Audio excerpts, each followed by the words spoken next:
ఈ స్కూల్ మేనేజ్మెంట్కి మాత్రం హ్యాట్స్ ఆఫ్ అండి. అదేంటో చెప్తాను, ఈరోజు పూర్తిగా చూడండి. ఒక యాన్యువల్ డేకి 2016లో నన్ను చీఫ్ గెస్ట్గా పిలిచారు. 6:00 ఇన్విటేషన్ కదా అని చెప్పి నేను 5:55కి అక్కడికి వెళ్ళాను.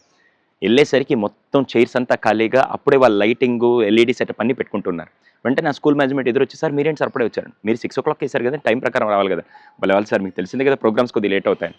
నేనేం మాట్లాడుకుంటే, రండి సార్ క్యాబిన్లో వెయిట్ చేద్దాం. లేదండి నాకంటూ ఎక్కడో చైర్ ఉంటుంది కదా నేను కూర్చొని చూడడానికి, అది ఎక్కడో చెప్పన్నాను. సార్ వద్దు సార్ క్యాబిన్లో, లేదు సార్ ఇక్కడే కూర్చుంటానని చెప్పన్నాను. నేను ఫ్రంట్ రోలో ఒక చైర్ ఇచ్చారు, అక్కడ కూర్చోన్నాను.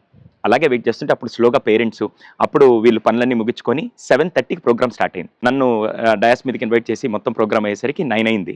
తర్వాత పిల్లల పర్ఫార్మెన్స్ అన్నీ ఉన్నాయి. 9:00కి నేను మళ్ళీ కార్లోకి వస్తుంటే స్కూల్ మేనేజ్మెంట్ నన్ను అసిస్ట్ చేస్తూ వచ్చారు. కార్ ఎక్కుతున్నప్పుడు స్కూల్ మేనేజ్మెంట్ ఒక క్వశ్చన్ అడిగాను, సార్ మీ స్కూల్లో ప్రేయర్ ఎన్ని గంటలకి స్టార్ట్ చేస్తారన్నాను.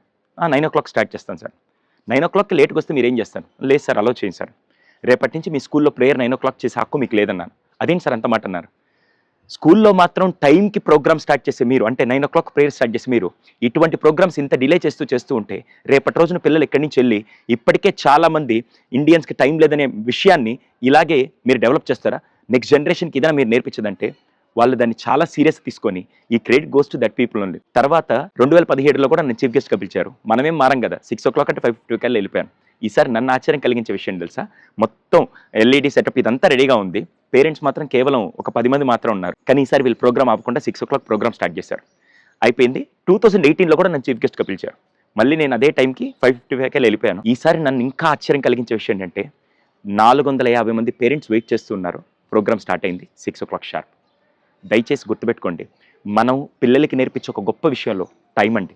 ఆ టైంని ఈ స్కూల్ సిస్టమ్ కానీ మనం ఆర్గనైజ్ చేసే ప్రోగ్రామ్స్ కూడా ఆన్ టైంలో ఉండాలని, అందుకే ఆ స్కూల్ మేనేజ్మెంట్ మాత్రం రియల్లీ హ్యాట్స్ ఆఫ్. వాళ్ళు తీసుకున్న ఒక నిర్ణయం వల్ల ఆ స్కూల్లో చదివే పిల్లలందరూ టైంకి చాలా బాగా నేర్చుకుంటారండి. That's really fantastic. దీని మీద మీ అభిప్రాయం ఏంటి కింద కామెంట్ సెక్షన్లో తెలియజేయండి. వీలైనంత మంది స్కూల్స్కి, వీలైనంత మంది పేరెంట్స్కి షేర్ చేయండి. సో దట్ ఈసారి నుంచి ఇండియన్స్ ఎప్పుడు లేట్ అనే డైలాగ్ తీసేసి నెక్స్ట్ జనరేషన్ నుంచి ఇండియన్స్ ఆర్ ఆన్ టైం అని చెప్పే విధంగా చేయడానికి నేను కోరుకుంటున్నాను. Thank you.